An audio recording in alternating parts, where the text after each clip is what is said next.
Mesdames, Messieurs, bonsoir. Bienvenue sur Challenge. Intéressons-nous ce soir à la relation économique avec l'Union européenne. Alors que le gouvernement, en but à une crise patente, décriait l'accord d'association conclu avec l'Europe comme étant par trop déséquilibré, c'est avec véhémence que Ramtan Lamamra, l'ancien ministre des Affaires étrangères, entendait revoir les choses aux grandes dames de l'Union européenne. Voilà qu'aujourd'hui, nous ne savons plus où en sont les discussions. Essayons de comprendre ce qui se passe avec mon invité. Mohamed Yazid Boumrar, bonsoir. Vous êtes chercheur au CREAD, le Centre de recherche en économie appliquée pour le développement. Alors, c'est vrai qu'on a fait du bruit autour de cet accord d'association. Évidemment, la crise étant là, il fallait peut-être aussi revoir les choses. Mais au demeurant, qu'est-ce qu'on a pu faire depuis ce temps-là ? Je vous remercie pour cette invitation. C'est-à-dire que pour l'accord d'association, une date importante était intervenue entre 2005 et la date de ce jour, c'est juin 2014. Quand le prix de baril de pétrole il a diminué, il a commencé à diminuer, on est arrivé jusqu'à la moitié. Il fallait prendre des décisions urgentes pour dépenser le moins des réserves de devises. Donc il fallait identifier les sources de dépenses des devises et voir où on peut faire, où le gouvernement pourrait prendre des mesures de politique économique pour un peu réduire ces sorties de devises et bien sûr augmenter la rentrée de devises. Et l'un des aspects qui font sortir les devises, ça c'est connu, c'est les importations. Et nous, on est tenus par l'Union européenne depuis septembre 2005 par un accord d'association. En vérité, il n'est pas nouveau. On avait déjà un accord d'association en 1974 qui donnait plus d'avantages à l'Algérie, sans des concessions similaires. En 1974, les rapports de force ont changé. Oui, bien sûr. C'est-à-dire qu'il faut bien le rappeler. On n'a pas commencé à partir du néant. Et l'accord d'association qui est effectif en ces jours, les négociations ont commencé en 98, 97, 98. Donc c'était entre 98 et 2001 que les négociations entre la partie algérienne et l'Union européenne ont été menées, qui ont été conclues par un accord d'association qui a été signé à Valence, Espagne, en avril 2002. Et en septembre 2005, il est entré en vigueur. D'accord. Il y avait une première clause de rendez-vous à la 6e année. Attendez. À ce moment-là, quand l'accord est signé à Valence, on applaudit ici. Et on est satisfait. On est satisfait d'avoir conclu un accord, c'est le premier. Il n'y avait pas de voix discordante à cette époque. Il y avait, bien sûr, du côté officiel, puisque c'est le côté officiel qui a mené les négociations. Et certains partis, le patronat ont été associés d'une manière ou d'une autre, même le syndicat, le JTA, ils ont été associés plus ou moins dans les discussions sous une forme qu'on ne connaît pas, mais ils ont été associés. Mais bien sûr, il y a certaines personnes, des économistes, bien sûr, qui voyaient que... Non, mais c'est bon de le dire. Par exemple, vous dites que les organisations patronales, dans leur quasi-totalité... C'est-à-dire que ce n'est pas dans la quasi-totalité. C'est-à-dire que les organisations patronales qui représentaient le plus le patronat ont été approchées plus ou moins officiellement par le gouvernement pour demander leur avis. Ça, c'est la procédure, mais on ne sait pas quelle est la teneur des pourparlers, mais ils ont été contactés, le JTA bien sûr, et les organisations patronales dans le plus important actuellement, le Forum des chefs d'entreprise. Mais bien sûr, il y a des économistes qui... Le FCE n'était pas aussi important qu'il l'est aujourd'hui, mais il était favorable à cet accord. On peut dire cela. C'est-à-dire son importance, elle a grandi ces dernières années, bien sûr. À cette époque-là, il était plus ou moins... Il n'avait pas la même importance qu'à l'heure actuelle, le Forum des chefs d'entreprise, vis-à-vis des pouvoirs politiques. Et à un certain moment même, c'était persona non grata, le Forum des chefs d'entreprise. Mais il faut le dire qu'en avril 2002, quand on a signé l'accord d'association, et on savait que 3 années après, le temps de ratifier cet accord par les différents parlements, le Parlement algérien et le Parlement des 15 pays signataires de l'accord d'association, bien sûr, il y a des économistes, des personnes qui ont dit que peut-être qu'on a signé un peu trop tôt, vu tout simplement l'état de l'économie algérienne, de l'entreprise algérienne. Alors, signé à Valence en 2002 et enclenché en 2005. En septembre 2005, le 1er septembre 2005, il est entré en vigueur. Il était prévu dans l'accord qu'il y ait une première clause de rendez-vous. Ça a été fait à la 6e année en 2010 pour faire une évaluation. Ça a été fait. Ça a donné lieu à un document d'évaluation qui a été fait par l'unité de gestion programme, la P3A, et qui a été publié, qui est encore public, et qui disait que il y a plusieurs raisons, qui disaient que il n'y a pas un impact perceptible de l'accord d'association sur les importations, beaucoup moins sur les exportations. Et ça, pour les exportations, parce que c'est un problème structurel. Ça n'a rien à voir avec l'économie de l'Union européenne. C'est parce que tout simplement l'économie algérienne n'arrive pas encore à mettre sur le marché international des produits qui ont un avantage comparatif, qui sont compétitifs. Donc, indépendamment de l'Union européenne. Ça, c'est un problème algéro-algérien. Mais bien sûr, quand déjà vous avez des problèmes structurels de ce genre, vous avez un appareil productif qui est plus ou moins chétif, en termes d'offres, en termes de quantité déjà, en termes de quantité. Si vous rajoutez l'aspect qualitatif, même si les produits qui existent ne peuvent pas être exportés, ne sont pas échangeables à l'extérieur comme le disaient les économistes, forcément, quand vous ouvrez un peu plus votre économie, vous supprimez. Faut pas oublier que l'annexe 2, qui contient 1551 produits, en 2002, en septembre 2005, il représentait plus du 5e des importations algériennes. Et ça, du jour au lendemain, du 31 août 2005 au 1er septembre 2005, c'est 0% de la douane. Et c'est un produit qui était taxé à 30%.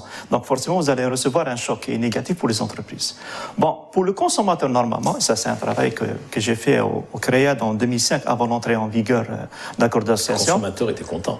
Normalement, c'est un travail que j'ai fait en 2005, c'est une évaluation, ce qu'on appelle ex ante, c'est-à-dire avant l'entrée en vigueur de l'accord d'association, j'ai fait un travail de mesure de l'impact de cet accord d'association sur les prix à la production, parce que le premier impact, c'est des intrants qui sont produits.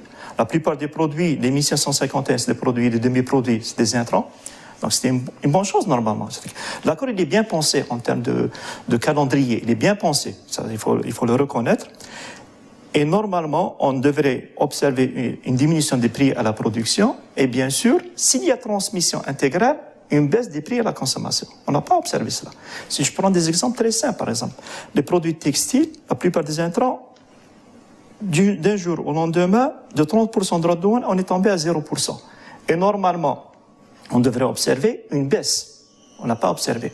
Ça veut dire que les industriels algériens se sont gavés. On va le dire.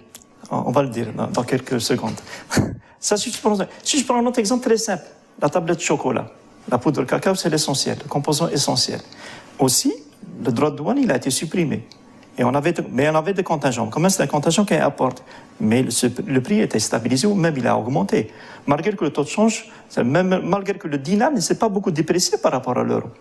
Et bien sûr, c'est des industriels, les salaires sont plus ou moins rigides. La fiscalité, elle est inchangée. Et donc, forcément, le gain qui a été fait sur le coût de la production, il est allé vers la plus-value pour l'industriel, pour son bénéfice. Donc, ils ont récupéré ça. Et ça, c'est un phénomène qui est général. Ça n'a rien à voir avec l'accord d'association. Si vous prenez, par exemple, la plupart des produits qui sont achetés, qui sont importés, qui sont cotés sur le marché international, le sucre et le café, quand il y a une baisse du prix du café sur le marché international, on n'observe pas une baisse sur le marché intérieur. Je prends un exemple très simple. Le paquet de café de 250 grammes que j'achète, et dont je suis le prix, l'année passée, à la même date d'aujourd'hui, il faisait 165 dinars, maintenant il fait 205 dinars. Malgré que le prix du café sur le marché international, plusieurs fois, il a baissé. Bien sûr, il a augmenté, mais il a baissé. Mais il n'y a pas de transmission. Et là, il y a des blocages de marge. Et là, c'est la responsabilité du gouvernement de rappeler alors ces industriels. Mais ça ne se fait pas. Oui, mais en même temps, on observait le déclin de l'industrie algérienne. C'est antérieur. C'est antérieur à l'entrée en vigueur de l'accord d'association. Mais ça l'a accéléré. Bien sûr. Le processus l'a accéléré, alors qu'il n'aurait pas dû l'accélérer. Il ne faut pas oublier que dans la période de 90, on a eu un gros problème sécuritaire. Ça, il faut le dire. Alors que c'est aggravé, et bien sûr, c'est assez antérieur. En 86, la baisse du prix du pétrole. Déjà, on avait des soucis, de gros soucis sur le plan économique. On a eu une récession sur l'activité économique. On était obligé d'aller vers le programme d'ajustement structurel en 94. Mais juste 2 années avant, on a commencé à entrer dans une ère d'insécurité, une forte insécurité. Et bien sûr, ça a laissé des traces. En même temps, en 89, on l'a libéralisé. C'est de l'injonction du FMI, il faut libéraliser le commerce extérieur. Et on a libéralisé. À la place des monopoles publics, on a eu une naissance de cartels privés dans l'importation. Et donc forcément, le capital privé, il voyait qu'il était beaucoup plus opportun pour lui d'investir dans l'import, qui est une activité beaucoup plus facile que l'activité industrielle. Déjà, l'aspect sécuritaire des usines a été brûlé, il ne faut pas oublier ça. les usines étaient brûlées, les salariés ne pouvaient pas aller à leur emploi dans certaines régions, plusieurs régions du pays. Et ce facteur-là, sur lequel s'est greffé la question du programme d'ajustement structurel, et forcément sur la période de la décennie des années 90, vous avez une industrie qui est fortement déstructurée. Juste au moment où on a commencé à relever la tête, on a signé un accord d'association. Justement, pourquoi a-t-on signé cet accord ? Je pense que cette question, il faut la poser aux politiques. Mais en tant qu'économiste, on n'est pas naïf quand même. Mais je pense, c'est ma conviction personnelle, qu'il fallait donner un fort signal politique à la communauté internationale. Et la première communauté internationale qui était plus importante pour nous, c'était l'Union européenne. Donc c'était un gage pour dire qu'on est fréquentable à nouveau.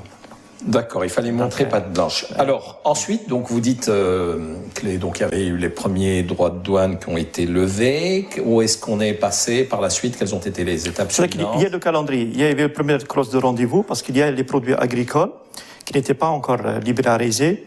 C'est-à-dire qu'il y avait le premier clause de rendez-vous en 2010 pour faire le point. Ça, c'était inscrit dans l'accord, dans des articles. Et aussi, en même temps, pour discuter est-ce qu'il faut libéraliser ou pas certains produits agricoles. Après cette période-là, quand en juin 2014, on a vu le prix du baril de pétrole il a diminué de moitié, le gouvernement algérien, ça c'était dans un conseil ministériel, le président de la République a demandé officiellement en octobre, dans la réunion du conseil ministériel du 6 octobre 2015, qu'il faut qu'il y ait une renégociation d'accord d'association. Et là, on a commencé un processus de renégociation de certains termes d'accord d'association qui a pris 8 rounds et qui a abouti par la décision la plus importante, qui est de reporter l'entrée en vigueur de la zone de libre-échange. Il ne faut pas oublier qu'en septembre 2005, il était prévu que 12 années après, on libéralise la totalité des produits. C'est-à-dire qu'on instaure ce qu'on appelle une zone de libre-échange. C'est-à-dire que tous les produits qui proviennent de l'Union européenne entrent sur le territoire algérien avec 0 droit de douane. D'accord. Et on a eu gain sur cette demande algérienne de reporter l'entrée en vigueur de la zone de libre-échange de septembre 2017 à septembre 2020.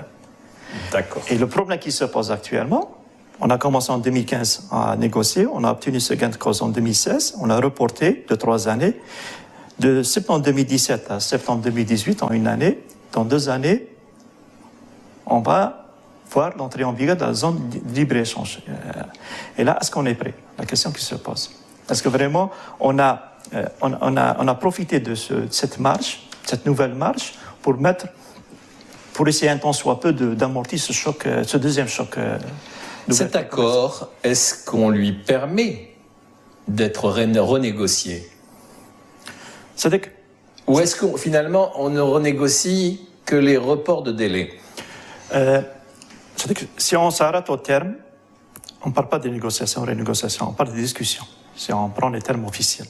Parce que la négociation, elle a abouti à la signature d'un accord d'association. Ça, on a négocié. Mais il est toujours inscrit dans des articles d'accord d'association qu'il est possible de rediscuter certains aspects, certains termes d'accord d'association, si l'une des parties se sent lésée. Et là, vous avez un cadre officiel, c'est le conseil d'association qui est présidé par les ministres. Et en dessous, vous avez des commissions, des sous-commissions. Et vous avez une unité de gestion de programme qui est permanente, qui existe, qui est domiciliée au niveau du ministère du Commerce, qui gère au quotidien différents programmes. Parce qu'il n'y a pas que l'économie. Il faut l'accord d'association, il y a l'aspect politique, l'aspect sécuritaire, mais l'aspect économique, c'est le plus médiatisé. Mais bien sûr, c'est pas figé.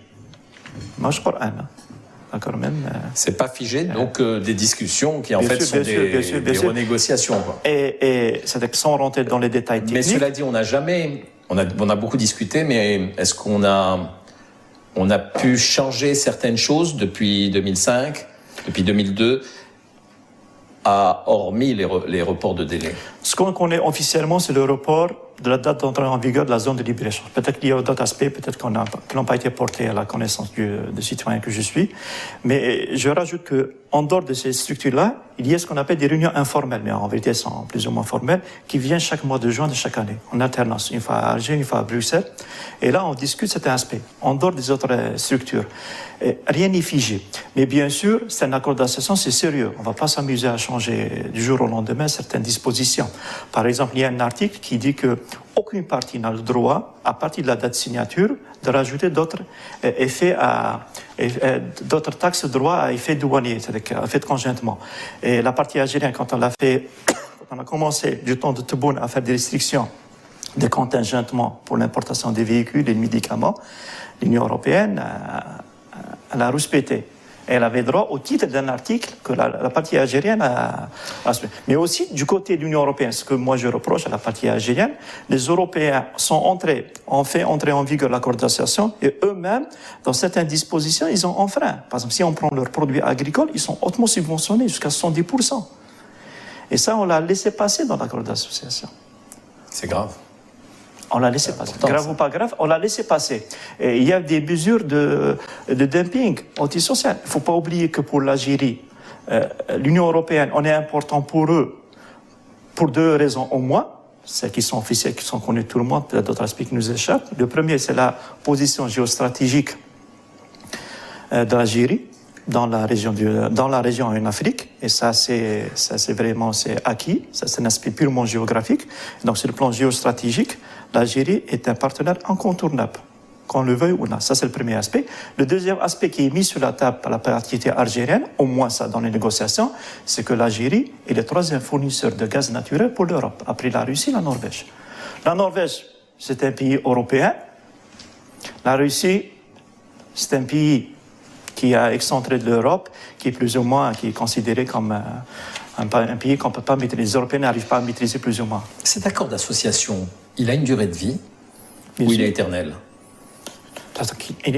Normalement, c'est éternel. C'est-à-dire que vous ne pouvez pas ressortir, vous pouvez remodifier. Je dis, c'est-à-dire que le premier accord d'association, il a été signé en 1974.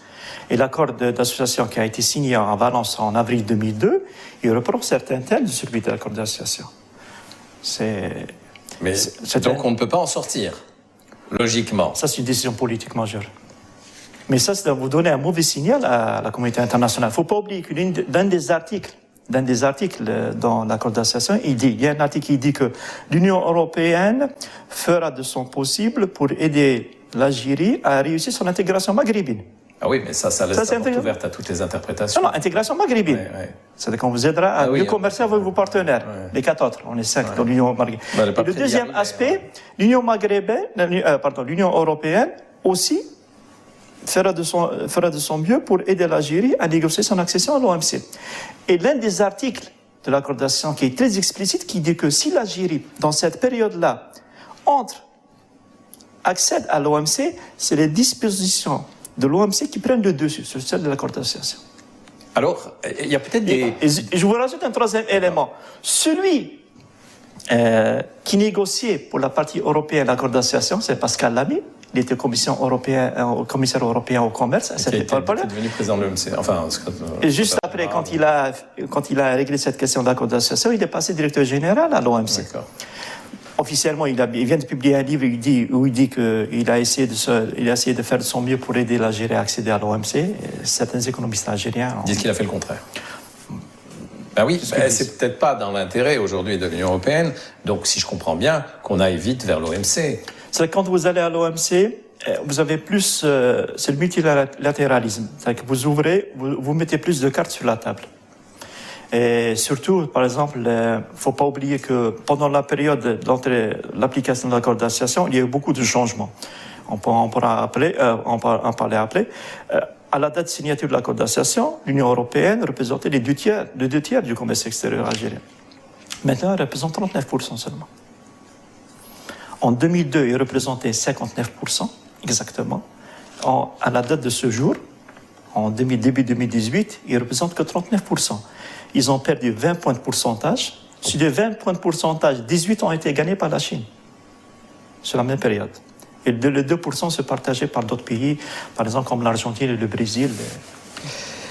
Sur le volet, je sais que sur le volet agricole, les experts agraires, agricoles disent que là aussi, on est vraiment perdant sur cet accord d'association, sur le volet agricole. Qu'est-ce que vous avez à dire sur le volet agricole? Eux, les Européens, leurs produits agricoles sont très compétitifs. C'est-à-dire qu'au départ, avant l'entrée en vigueur de l'accord d'association, nous, en Algérie, c'est-à-dire qu'on est resté toujours sur une agriculture traditionnelle. Bon, il y a seules les dates. C'est-à-dire que seules les dates, même avant l'entrée en vigueur de l'accord d'association, les dates étaient exportées en Europe.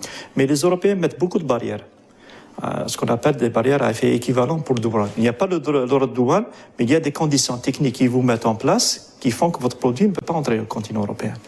Les Marocains qui sont les plus intégrés à l'Union européenne, régulièrement, ils ont des frictions avec avec les Européens sur les questions des agrumes et les questions, par exemple, de la tomate avec les Espagnols. Malgré eux, ils produisent selon le modèle européen vraiment d'un amont en aval. Ils sont très intégrés, les Marocains et les Tunisiens, pour les produits manufacturés. Et de temps à autre, les Européens, ils ont des frictions avec les Européens parce qu'en Europe, les lobbies sont officiels, ils défendent leurs intérêts avec véhémence, vraiment. Et là, parfois, ils influent sur la décision des politiques. Et parfois, jusqu'à remettre en cause, d'une manière brutale, certaines dispositions. Et là, accord ou pas, c'est la qualité intrinsèque de votre produit qui fait la différence. Parce que même si vous dites, par exemple, je ne peux pas exporter plus, bon, ils vous disent, ça y est, vous pouvez exporter. Mais on ne peut pas mettre du jour au lendemain une industrie exportatrice d'un produit sur un continent qui est très exigeant, qui est très protecteur. D'accord. Et ça, c'est ça le grand drame de l'Algérie. C'est-à-dire sur la période, sur les 12 dernières années, mon sentiment qu'on n'a pas profité bien de cette période-là, cette marge-là, pour mettre sur le marché des produits à l'exportation. C'est pour cela que, si vous remarquez, ces dernières années, ces derniers mois, on a plus de facilité à exporter vers les continents africains que vers l'Europe. C'est pas parce qu'il y a certains produits algériens qui sont très bien faits, qui peuvent être exportés à l'Europe, mais les Européens s'ingénient à mettre en place certaines dispositions qui rendent cette exportation difficile ou coûteuse, onéreuse. Et nos autorités ne peuvent pas intervenir à ce niveau-là? C'est pas question d'autorité. Non, mais pour dire, ok, on a fait un bel accord d'association où nous avons décidé de lever les barrières douanières des deux côtés, mais vous nous imposez il y a des réactions. Par exemple, je sais qu'en 2010, il y a un gel unilatéral de la partie algérienne des concessions tarifaires. Je ne sais pas quelle était la période de ce gel, mais je sais qu'en 2010, il y a eu un gel. À la 6e année, la clause de rendez-vous. Donc la partie algérienne, parce qu'il y a ce qu'on appelle les clauses de sauvegarde, c'est pour protéger l'économie. Il y a un article qui permet à une partie ou des autres de faire ça. Ce qu'on reproche, ce que disent les Européens, ce qu'on reproche, malheureusement, il n'y a pas assez de communication sur le plan officiel sur cette question-là, et il faut faire attention à ce qu'on en dit parfois. Ce que la partie européenne reproche, à tort ou à travers au gouvernement algérien, que la partie algérienne prenne ses décisions d'une manière unilatérale. C'est seule la manière de prendre les décisions. Mais moi, je gère un pays et parfois, si je vois que mon intérêt n'est pas là, je prends d'une manière souveraine certaines décisions. Mais il faut faire attention, je ne suis pas seul sur le globe terrestre. Parce que si je bloque les importations de l'Union européenne, eux, ils vont faire de même pour certains aspects.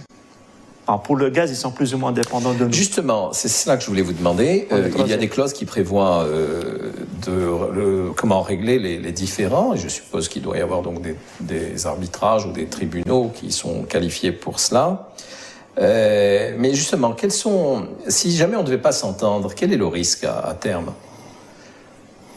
Sur l'une des parties, ça c'est, de ma connaissance de la lecture du texte, il n'y a pas un passage qui parle de cette éventualité parce qu'aucune partie n'a intérêt à aller vers ça. C'est le divorce. C'est comme si vous dites je vais vivre en Robinson Crusoe. Et le fait d'avoir fait un accord d'association plus général qui comprend d'autres aspects, est-ce que ça a été une bonne chose ou est-ce que c'est quelque chose qui nous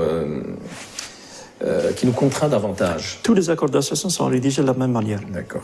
C'est la partie démantèlement tarifaire qui change. Bon, il y a ce qu'on appelle le dialogue politique. Il y a 9 titres dans l'accord d'association, le texte en lui-même. Il y a 9 titres. Il y a le dialogue politique sécuritaire. C'est là où on discute des aspects les plus importants. L'aspect économique, de ce que je connais, par exemple l'expérience des Tunisiens, les Marocains, les Jordaniens, les Libanais qui nous ont devancés dans cet aspect-là, l'aspect économique, il joue une variable d'ajustement. C'est une variable d'ajustement, ces discussions. Mais l'aspect, par exemple, sécurité, et l'aspect, par exemple, fourniture d'énergie pour l'Europe, la sécurité de l'approvisionnement, ça, c'est le point fort de l'Algérie sur cette question-là. C'est pour cela qu'on peut se permettre de temps en temps de prendre des décisions d'une manière unilatérale. À juste titre. Hein. Oui, c'est pas parce que le gouvernement prend cette décision parce qu'elle est mauvaise. Il ne faut pas faire cette erreur de raisonnement. Rappelez-nous ce que dit l'accord d'association sur la circulation des personnes, sur les visas. Oui, il est prévu, effectivement, c'est ça. Ça, c'est les remontrances que font la partie algérienne de l'Union européenne. Il est prévu comme je libéralise en totalité la circulation des marchandises. Il est prévu dans l'accord d'association que les Algériens entrent en Europe sans visa. Et on n'est pas prêt de voir ça. Du côté européen. Et là, donc, ça n'avance pas aussi. Bien sûr. J'ai l'impression qu'on Pour l'instant, il faut demander un visa. On a reporté des échéances à 2020. 2020. On a reporté de 3 années l'entrée en vigueur de la zone de libre-échange. Et vous dites que vous ne voyez rien du côté, en tout cas algérien, se reconstruire vraiment pour pouvoir affronter 2020 ? Non, c'est-à-dire qu'on ne peut pas dire qu'il n'y a rien. C'est sûr qu'il y a des efforts, c'est-à-dire qu'il y a des entreprises qui essaient de faire le nécessaire. Mais qui ne seront pas suffisants à terme. C'est-à-dire que, de ce que je connais de mes discussions avec certains chefs d'entreprise, leur perception qu'il y a un problème beaucoup plus interne qu'externe. Eux, ils disent que je suis capable de fabriquer ce produit qui peut être exporté en théorie à l'Union européenne.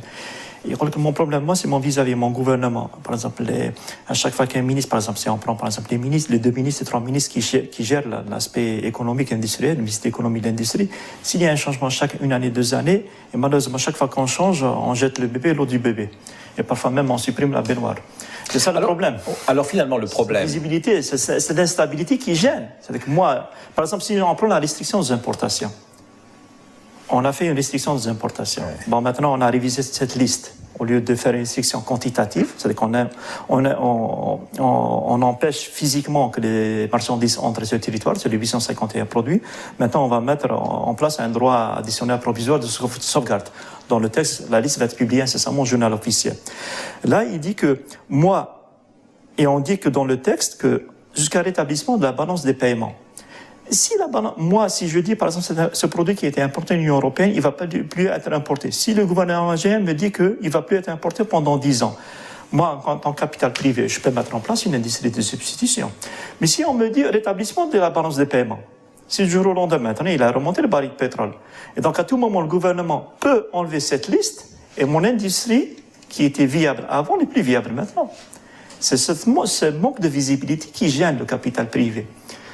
Si je comprends bien, le problème, il est plus...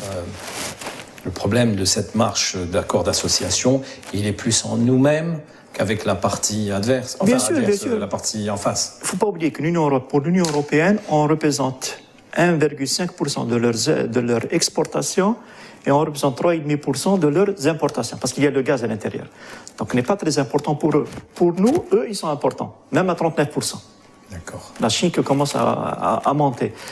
C'est-à-dire Et vous avez une communauté, 15 qui ont signé pour le compte des autres, ils sont 28 maintenant les Européens. Vous avez un pays, forcément il y a ce qu'on appelle l'économie, il y a une forte asymétrie, il y a un déséquilibre. Mais c'est à moi de profiter pleinement de cet accord. Pourquoi les Tunisiens et les Marocains ont trouvé certains bénéfices, les Jordaniens et les Libanais? Pourquoi pas moi?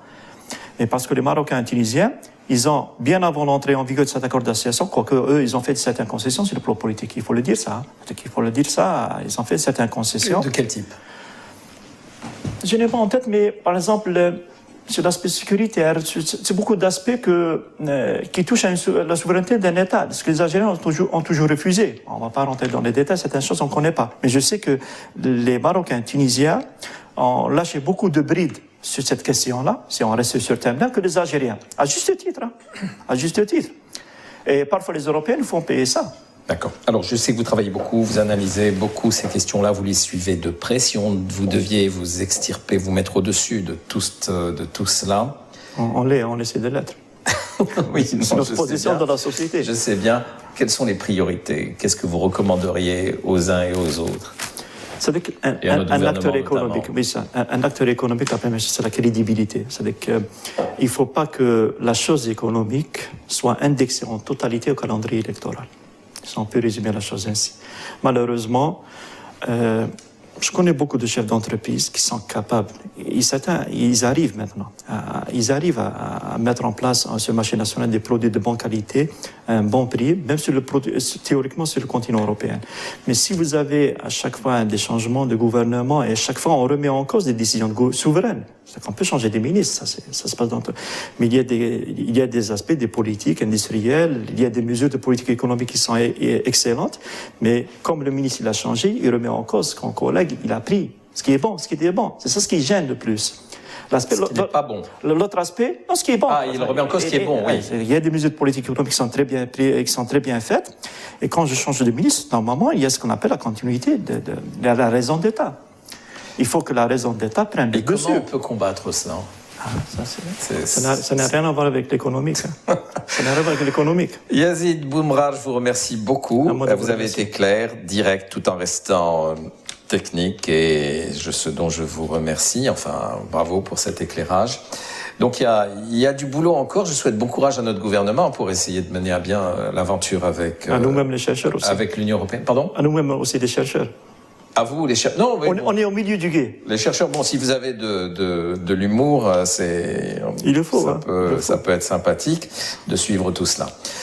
Voilà. Merci encore. Mesdames et messieurs, je vous remercie de votre attention et je vous dis à la semaine prochaine pour un nouveau débat de Challenge.